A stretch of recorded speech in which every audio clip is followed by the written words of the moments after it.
안녕하세요. 교사 아카데미. 오늘은 네 번째 시간, 하나님을 만난 이사야에 대해서 함께 보도록 합니다. 하나님 이사야에게 자신을 드러내시다. 첫 번째 주제입니다.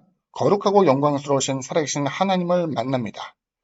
우시아 왕이 죽던 해에 내가 본즉 주께서 높이 들린 보좌에 앉으셨는데 그의 옷자락은 성전에 가득하였고 스랍들이 모시고 섰는데 각기 6 날개가 있어 그 둘로는 자기의 얼굴을 가리었고 그 둘로는 자기의 발을 가리었고 그 둘로는 날며 서로 불러 이르되 거룩하다 거룩하다 거룩하다 만군의 야훼여 그의 영광이 온 땅에 충만하도다 하더라. 이같이 화답한 자의 소리로 말미암아 문지방의 터가 요동하며 성전의 연기가 충만한지라. 두 번째 주제입니다. 죄인이며 무가치한 자신을 깨닫습니다. 그때 내가 말하되 화로다 나여 망하게 되었도다. 나는 입술이 부정한 사람이요 나는 입술이 부정한 백성 중에 거주하면서 만군의 야훼이신 왕을 배웠음이로다 하였더라. 세 번째 주입니다. 하나님께 은혜와 사명을 받습니다. 그때 그 스랍 중에 하나가 부젓가락으로 제단에서 집은 바 핀숯을 손에 가지고 내게로 날아와서 그것을 내 입술에 대며 이르되 보라 이것이 내 입에 닿았으니 내 악이 제하여졌고 내 죄가 사하여졌느니라 하더라. 내가 또 주의 목소리를 들으니 주께서 이르시되 내가 누구를 보내며 누가 우리를 위하여 갈고 하시니 그때에 내가 이르되 내가 여기 있나이다 나를 보내소서 하였더니. 첫 번째 이제 내용 보면은 이제 뭐 미리 언급할 필요가 있을 것 같아요. 이사야는 좀 특별한 사람이었는데 하나님의 부르심을 받고 이제 이사야 1장, 6장에 있는 내용이 소명에 대한 이제 부르심에 대한 내용이 나오게 되는데 이것이 이제 2차례 반복되어서 강조되어서 나타나는 것이 이제 특별한 의미가 있다 생각을 하기도 합니다. 근데 이제 여기서 보면은 특별한 하나의 시기가 나오는데 우시아 왕이 죽던 때라는 표현을 써요. 우시아가 어떤 사람인가 봤더니 남왕국 유다의 왕으로서 그는 종교개혁을 시도했던 왕이기도 했어요. 그러니까 우시아 왕은 우리가 알기로는 굉장히 악한 왕으로 알려져 있지만 사실 그가 삶 전체로 봤을 때 항상 악했던 것은 아니고요. 종교개혁을 시도하긴 했고 때에 따라서는 하나님의 은혜를 입어서 큰 영광을 드러내기도 했지만 그가 스스로 교만해졌을 때에 하나님께서는 그에게 나병이 발현되게 하였어요. 우리가 지난주에는 나만 장군이 나병에서 고침받았다고 하는데 교만함으로 인하여서 여기 우시아는 나병이 발현되게 되었죠. 왕이라 할지라도 나병이 걸리게 되면은 그는 조상들의 무덤에 함께 장사 지낼 수가 없었어요. 오히려 그 무덤에 묻히지 못하고 별도로 묘지터를 구하고 정해야만 했습니다. 그리고 그의 죽음 속에서 갑자기 하나님께서는 천상 회의의 장면을 통해서 이사야에게 자신의 모습을 드러내게 되었어요. 두 번째 내용을 보게 되면은 우리가 생각하기에 이사야는 누구일까? 하나님께서 세우신 이제 선지자, 대언자잖아요. 그렇기 때문에 우리가 지금 알고 있는 어떠한 신앙인들보다도 더 신앙적으로는 훌륭한 사람이었던 것을 우리가 생각해 볼 수 있을 거예요. 그런데 그와 같은 이사야였음에도 불구하고 천상회의에서 드러난 하나님의 영광을 목도하게 되었을 때에 그는 절대자 앞에서 스스로가 죄인이라는 것을 이야기하게 되었죠. 고백하게 되었죠. 화로다 나여 망하게 되었다. 화로다라는 것은 야 이제 끝났다. 더 이상 소망이 없다. 이제 하나님 앞에 나는 이제 멸망됐구나. 망하게 되었구나. 이런 의미와 똑같아요. 그러니까 여기서 보게 되면은 자신이 아무리 하나님의 일꾼이라 할지라도 하나님께서 자신의 얼굴을 드러낸 이상 그의 완전함과 거룩함 속에서 자신의 취함과 더러움이 노출될 수밖에 없었고 이에 따라서 자신은 이제 하나님께로부터 징벌을 받는가 보다 생각하면서 자신이 완전히 소망이 없더라는 것을 이제 드러내게 되었죠. 아마도 하나님의 거룩성 앞에서 그는 죽음에 대한 것을 이제 직면하게 되었다, 이제 직감하게 되었다 생각해 볼 수 있죠. 근데 놀랍게도 세 번째 보면은 이사의 탄식 속에서 하나님께서는 그 핀주철을 그의 입술에 대게 함으로써 그의 죄악을 사하여 주었습니다. 여기 이제 교재를 보게 되면은 재밌는 점이 나오는데 이사야는 하나님 앞에 내 죄를 사하여 주옵소서라고 하는 탄원에 대한 내용도 나오지 않아요. 가능성에 대해서 언급한 것도 아니에요. 그냥 내가 입술이 부정한 백성 가운데 거하면서 야훼 하나님을 보았기 때문에 그 왕이신 하나님께서 이제 나를 꼼짝없이 죽이는구나라고 탄식한 그 가운데서 갑자기 하나님께서 그 죄를 사하여 줬죠. 저는 여기 약간의 간극에 대해서 이야기해 볼까 합니다.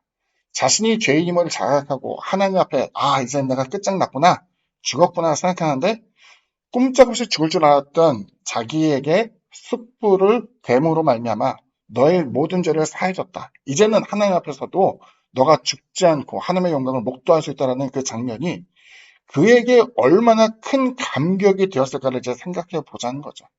마치 법정에 서서 예를 들어서 이제 뭐 큰 죄를 지었을 때 법정에서 뭐 5년형, 10년형 뭐 이런 정도가 아니라 무기징역 내지는 사형에 이르게 된 큰 죄를 지었다고 생각해서 꼼짝없이 사형 판결을 기다리고 있는데 갑자기 무죄를 선언하게 되는 거예요. 뭐 어리둥절하기도 하고 굉장히 기쁠 수도 있겠지만은 거기에서 자각되는 것은 야 나는 죄인인데도 불구하고 저 재판장이 나를 살려줬다고 한다면은 저 사람이 나에게 너는 이제 사회에 나가서 죄를 묻지 않을 테니까 어떻게 살아라라고 이야기하면은 아마 그것이 자신의 생명의 동아줄과 같다라고 생각해서 그것을 지키기 위해서 애를 썼을 거예요.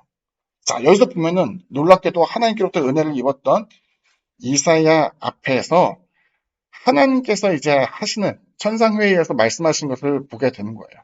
뭐냐면 내가 누구를 보내며 누가 우리를 위하여 갈고 하시니 그냥 하나님의 용서를 통해서 자신의 모든 죄가가 씻어진 그래서 하나님을 죽지 않게 된 그래서 하나님으로부터 큰 은혜를 입었다고 생각하는 이사야가 그 같은 하나님의 고민하는 이야기를 듣게 될 때에 그는 자원하는 자가 되어서 하나님의 도구가 될 것을 스스로 결심하게 됩니다. 그러니까 여기서 보게 되면은 부르심과 그 사명을 하나님께서 야 내가 이걸 하기를 원하니까 너는 그거 해라 라고 하는 그 사명이 아니라 이런 일들이 산적하게 있는데 이 가운데 과연 우리가 누구를 서야 될까라고 이야기할 때 하나님 다른 사람은 보낼 것 없습니다. 그거 제가 할게요 라고 하는 그 같은 사명감에 대해서 이사야가 이제 그 내용을 이제 보여주고 있는 거예요. 저는 이 의미가 굉장히 새롭죠. 왜냐하면 이제 신학교를 갔을 때에 많은 다수의 친구들이 이제 순유라 너는 신학교 왜 왔냐? 그럴 때 나는 가고 싶어서 왔어. 그랬더니 그 친구들이 이제 많이 얘기한 거예요. 나는 하나님이 불러서 왔다. 사실 그 얘기를 들으면 굉장히 부러워요. 신앙심도 있고 또 아시는 분은 아시겠지만 제가 이제 목회자의 가정에서 이제 컸기 때문에 그 같은 하나님의 음성 또 하나님의 부르심 뭐 이런 것은 신비하면서도 내게는 잘 들려지지 않았던 것이기 때문에 굉장히 부러웠죠. 그래서 이제 신학교 4년 내내 동안에 기도하며 약간의 투정을 부린 것은 하나님 나도 뭔가 쓸모가 있으니까 불렀을 것 아닙니까? 무엇을 위해서 나를 불렀습니까? 뭐 이런 거에 대해서 하나님께 자문한 적도 있었어요. 그런데 이사야의 글처럼 보여지게 된 것은 저 스스로도 내가 대단치 않은 사람이라는 것을 인정했죠. 그리고 나 같은 사람도 하나님께서 쓰시려고 불렀다는 것에 대해서 인정을 했고 그게 고맙다 보니까 그러면 하나님이 필요한 그 자리에 딴 사람 안 간다고 그러면 저는 그 자리에 있을게요. 딴 사람이 만약 그것을 거절하게 되면 그것만이라도 제가 할게요.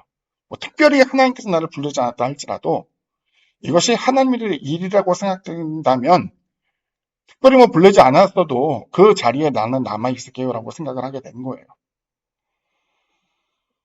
교사로서 이제 우리가 아이들을 양육하고 또 부모를 대신해서 아이들에게 성경을 가르치고 있는데 우리 중에 하나님께 간구해서 혹은 하나님이 야 넌 이거 해 너는 저거 해 너는 간식 담당해라 너는 가르쳐줘라 뭐 이런 확실한 음성을 듣고 일하는 사람이 과연 몇이나 될까라고 생각이 돼요.